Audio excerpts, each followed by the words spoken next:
Hi friends, it's Dawn the Recovery Lady here for episode 10. Woo woo!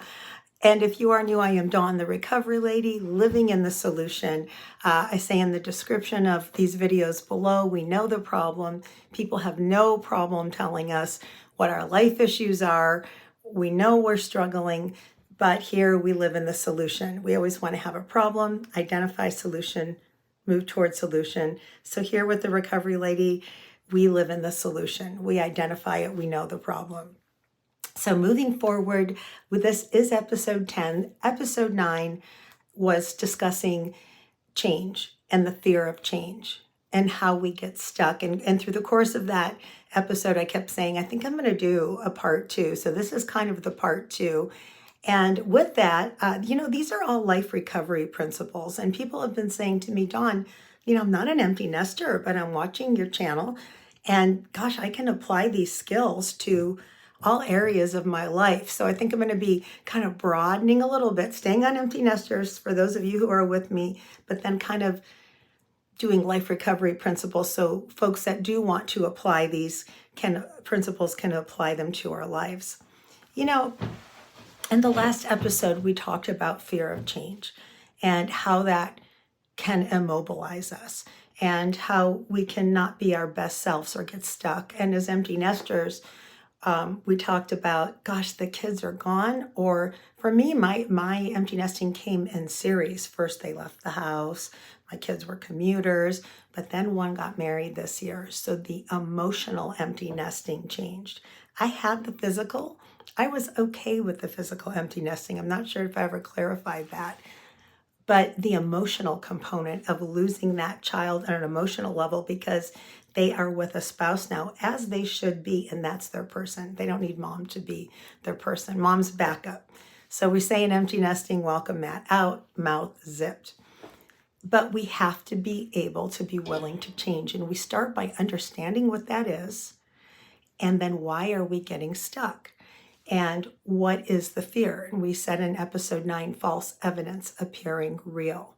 So for part 2, because I promised it, I went back and forth on this. I want to quickly go over what are the stages of change, because this will help you recognize if you're actually moving forward. And in the stages of change, we use this in behavioral health quite a bit because it can tell us as clinicians where you are in the process of being willing to change. And I believe that if you understand these different levels, it will help you recognize if you're stuck or if you're actually making some progress and just not giving yourself credit. So we're going to go through these really quickly. Clinically, that's called the trans-theoretical model. It's the stages of change. And they're so important that in behavioral health, if we call for an insurance authorization, they'll say often, well, where are they in the stage of change? Because that will even tell insurance companies, if you're trying to get behavioral health treatment, is it worth it?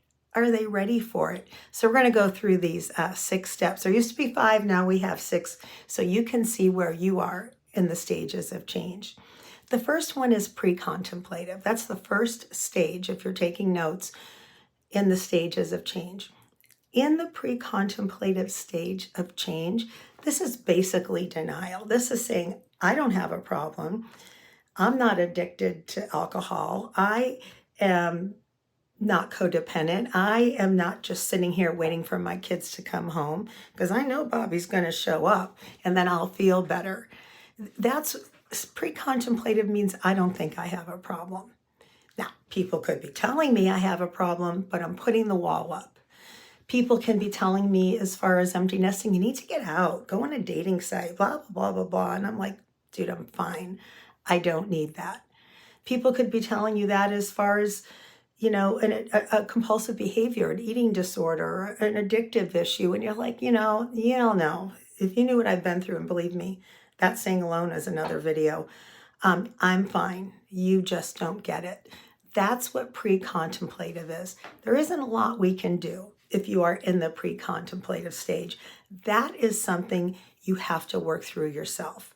But that is the first stage. So if you're there right now saying, yeah, and I'm listening to you, Dawn, and you know what? I don't have a problem.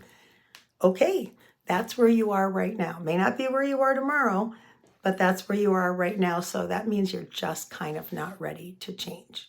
Stage 2 is contemplative.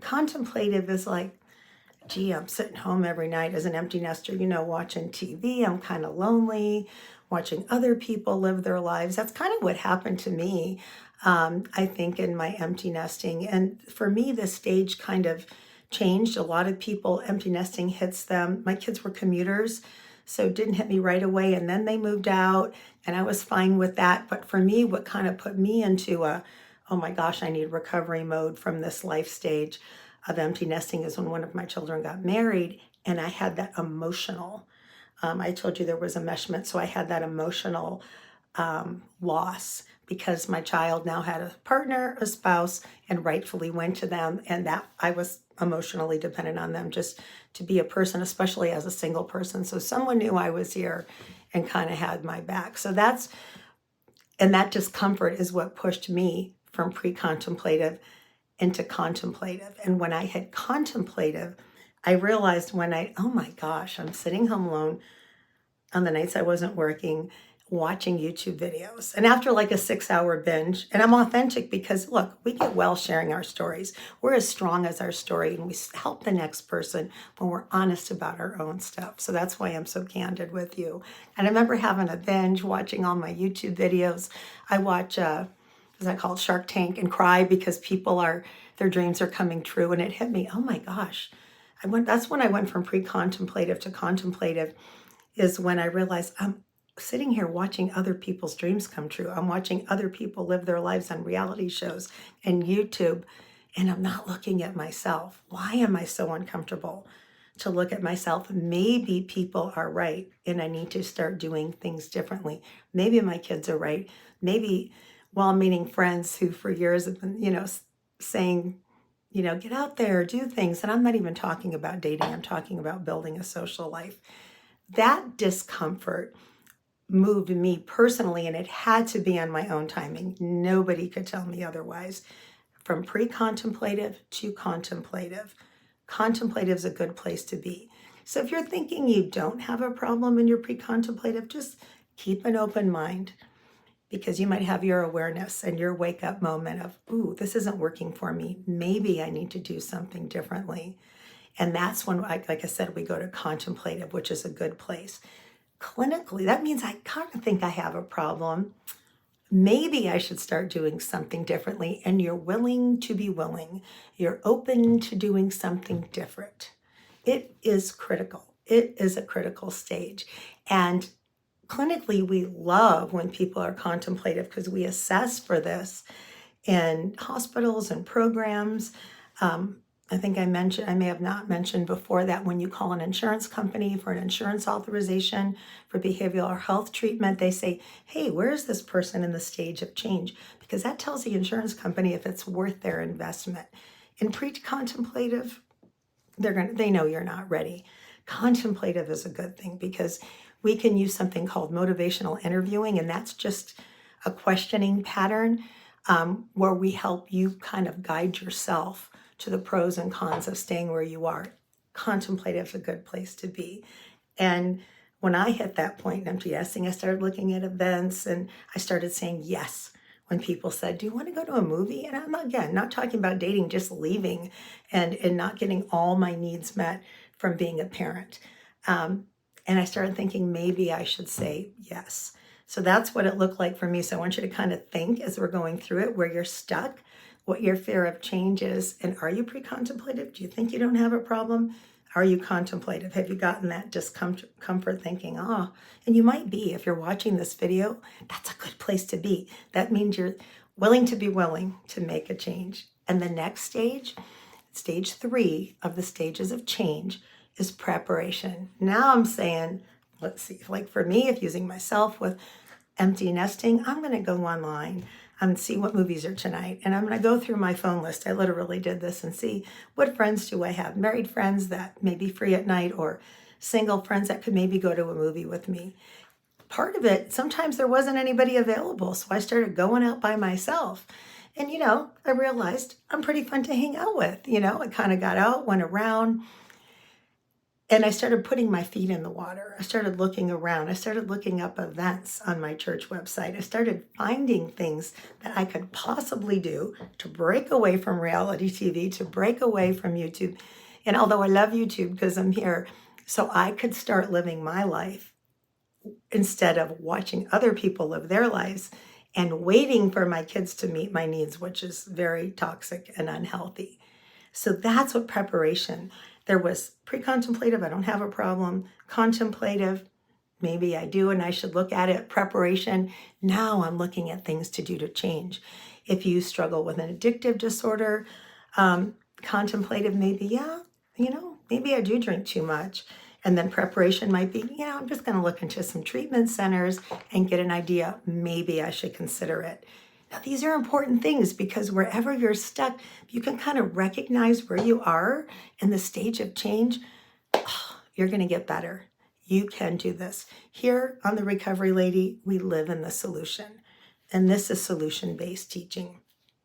So that's preparation. Action is, I'm taking the step. For me in empty nesting, that meant, and I did it. I did something last week. I went to an event that I wouldn't have gone to otherwise at a place. And I don't know, somebody invited me to this party, thing. And it was a faith-based thing. And I thought, okay, nobody really wanted to go with me. I finally found one friend to go with me and I did it. And when I walked in, I was taking action. I was making a move. I thought, okay, the fear of me may want to walk out, but I think I'm going to stay here. And I had the best time. And I met friends and I talked to people and I didn't judge it by the appearance and I didn't judge it by my fear, my false evidence appearing real inside that it wasn't for me. Now that's just one step I've been doing. I am still in the stages of change myself when it comes to empty nesting. For action, if you're struggling with an addictive disorder, that could be, you know what? I'm going to start going to meetings. AANA, Al-Anon, codependency is an addiction to another person and wanting to get your happiness from them. I can do another video on that. That's what action looks like. I'm taking the steps. I'm getting out there. Action last is about good 6 to 12 months. When you need to be in that action stage, I like to say a good 12 months. Some people say 6 to 12. As a clinician, as a behaviorist, you need to be 12 in the solution, in action, in step 4. I am still in action in my life recovery from empty nesting because I'm not at 1 year of these healthy activities yet. I'm about a third to halfway in, and I'm doing it as I do this, as we do these videos, so that because we're all recovering together. If you're in a toxic relationship, you may have been pre-contemplative. Oh, Jordan's not so bad. I can live with Jordan. That's pre-contemplative. He doesn't have a problem. Sure, he doesn't come home at night, but that's just because he's a hard worker. Contemplative might be, gee, he's missing dinners. He's not showing up. He's coming home with perfume. What do they say? Lipstick on the collar, whatever. Maybe Jordan isn't being faithful. Preparation could be, I'm going to start looking at other opportunities. Jordan and I, we've been dating and he wanted to live together. Now he's not coming home. And I think I need to start looking at other options. This isn't God's best for me, because we have to ask ourselves, is this God's best for me? It's really important. So preparation might be that, hey, maybe this isn't the best relationship for me. And I'm not talking on bailing on a marriage.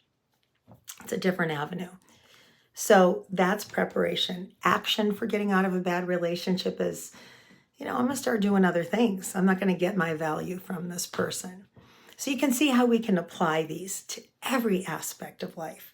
So we covered action. Action is you making the positive changes, taking the steps, like I'm working so hard. And believe me, this is not easy stuff. I'm right here with you. And it's really hard. And we're doing that for 6 to 12 months. Next is maintenance. Oh, I love maintenance. When we get to maintenance is, I've been doing these change behaviors for at least a year. So I'd say 12 to 18 months. And oh my gosh, maintenance is the goal. When we get to maintenance and we're there, that means we've arrived. It doesn't mean we get to ditch what we're doing, because we still need those behaviors to get better. But it means you've reached a level of freedom. You've moved into advocacy. You've moved into, now you're not being here stuck and thinking about changing. You're living in the solution. And here we live in the solution at the Recovery Lady. So maintenance is once you've done it for a year, don't cut that short. You know, it's not a one and done when you're changing, especially when you're coming out of a situation that has been a comfort zone for you. And I'm going to do comfort zones, I think, in the next video, because change is so important. So we'll do that next time. But stage 5, stages of change is maintenance. I am living in the solution. For me as an empty nester, I'm going to events. I'm seeking out new friends. When my kid, there's no guilt tripping, no guilt tripping of the kids. Oh, I'm home alone tonight. I mean, are you the travel agent of guilt trips? Whether you're a parent or a spouse, because I think I could actually do a topic on that too. Do not be the parent. Do not be the travel agent of guilt trips. Think about when someone has put a guilt trip on you. Did that bring you closer, or did that push you away and make you sick to your stomach? That's a relationship destroyer. So we don't want to go there. We're in maintenance. We're living in the solution. If you have an addiction, you're going to meetings. Maybe you went to a treatment program, and maybe you're starting to sponsor people. As an empty nester, maybe I'm inviting other friends. I sure know a lot that are empty nesters to kind of hang out with me, create events. And now we've gotten a level of peace. And the last step and the most recent step that we've added to the stages of change clinically is relapse. Relapses and slips, it's going to happen. As an empty nester, hey, I might try to get my license for travel agent of guilt trip and have one slip in a phone call and say, okay, I was just hoping to see you. I'm going to have a slip. But if I'm in maintenance, I'm going to immediately snap myself out of it and call somebody and get support. Tell your counselor, your therapist, your support group, your small group, hey, wow, did I blow it today with my kids? And then you get back on track. If you're in recovery, maybe you had a slip in a relapse. That is part of recovery. I had a guy once who said, Dawn, I had a tall boy when I got the divorce papers, and he came clean, didn't want me to kick him out of the program, and I didn't because he was honest. That is normal. Now, if you're hiding it and you're continuing the behavior, that's a different pattern. So we have pre-contemplative, contemplative, preparation, action, maintenance, and relapse. We're going to blow it. Give yourself grace. This is a hard journey. Give yourself grace and get back on track, and make sure you're bringing people in, whatever that looks like for you, to support you. You can change. You are worth it. God didn't mean, your higher power didn't mean for you to live a small life. And I just want to end with one thing. I know people say, but I've lived like this for so long.